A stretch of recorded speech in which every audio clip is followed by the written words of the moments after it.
The engine is off. The driveway is dark.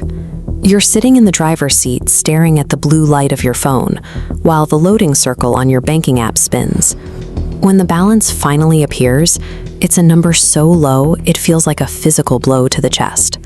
You lock the phone and sit in the silence for a moment before walking into the house. You paste on a smile, help with homework, and share a meal, all while a frantic internal alarm is screaming that you are one emergency away from disaster. Physical pain is visible, but the weight of a maxed out credit card or a final notice is invisible.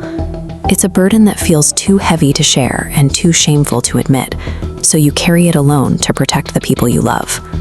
That silence builds a wall. Over time, the secret of your financial reality turns your own home into a place where you are physically present but emotionally locked away. You can stand in a crowded lobby or sit in a full church pew and still feel like you're shouting into a void. Because your struggle is measured in interest rates and overdraft fees, you assume no one else could possibly understand. While the rest of the world is asleep, you are trapped in a 2 a.m. mental math loop. You subtract the rent, calculate the groceries, and watch as this cascading ledger of red lines drains every cent before the month has even begun. After weeks of this relentless calculation, you simply stop reaching out. The fear of being judged for your poor choices or pitied for your lack of provision makes the silence feel safer than the truth. This withdrawal does more than hide your bank balance. It begins to erode your sense of worth. You start to see yourself not as a person in a difficult season, but as a failure who has lost the right to be heard. The ultimate danger of this unshared burden is the perspective it creates.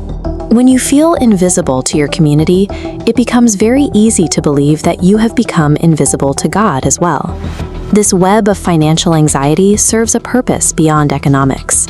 When the pressure of debt begins to dictate your every thought, it functions as a spiritual blockade, designed to sever your connection to everything and everyone else. The process follows a specific sequence.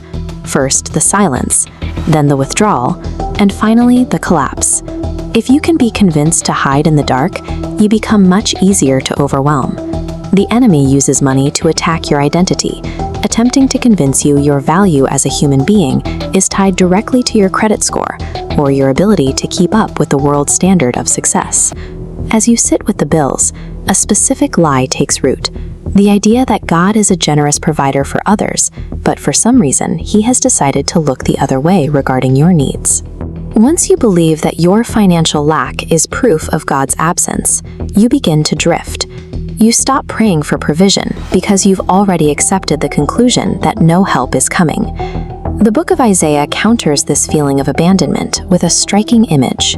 It asks if a mother could ever forget her own child, then declares that even if she did, God says, "I will not forget you." He goes further, stating that your name is literally engraved on the palms of his hands. This is a promise of physical permanence.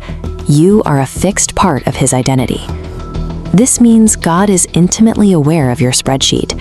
He sees the exact number in your account, the balance on your car note, and the anxiety of checking the mailbox. The prophet Elijah understood the crushing weight of exhaustion. After years of high-stakes service, the sheer pressure of his circumstances left him so depleted that he walked into the wilderness and hid in the shadows of a cave, waiting for the end. You find yourself in that same darkness when you are too tired to keep asking for a breakthrough. When the math doesn't add up and the pressure doesn't let up, the cave feels like the only place left to go. But God did not meet Elijah's exhaustion with a lecture on his performance. He met him with a presence that proved Elijah was still seen, still known, and still part of a larger plan.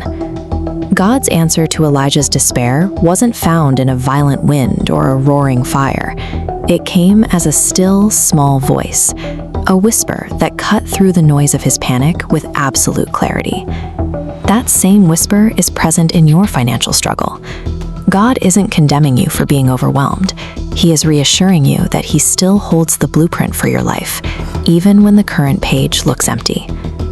Hebrews 13:5 stands as an ironclad vow. Never will I leave you, never will I forsake you. This is a guarantee that remains a fixed constant, regardless of the numbers on your screen or the debt in your name. While you wait for the numbers to change, God offers His presence as the ultimate provision, the reality that you are being carried through the deficit by someone who knows no scarcity. When the fear of failure is at its loudest, the most effective response is to lean into God rather than pulling away. Don't wait for the accounts to balance before you start talking to Him again. Look at this chart. It represents the shift from panic to peace. Ask God for a clarity that defies your current balances, a peace that stabilizes your spirit even while the worldly math is still in the red. You must consciously detach your self-worth from the labels of broke or unsuccessful.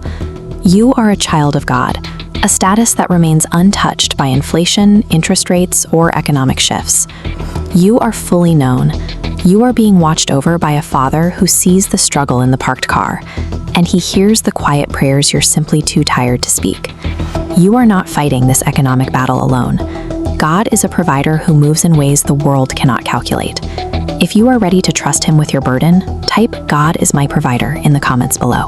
Subscribe for more messages of faith, and remember, you are seen, you are loved, and you are not forgotten.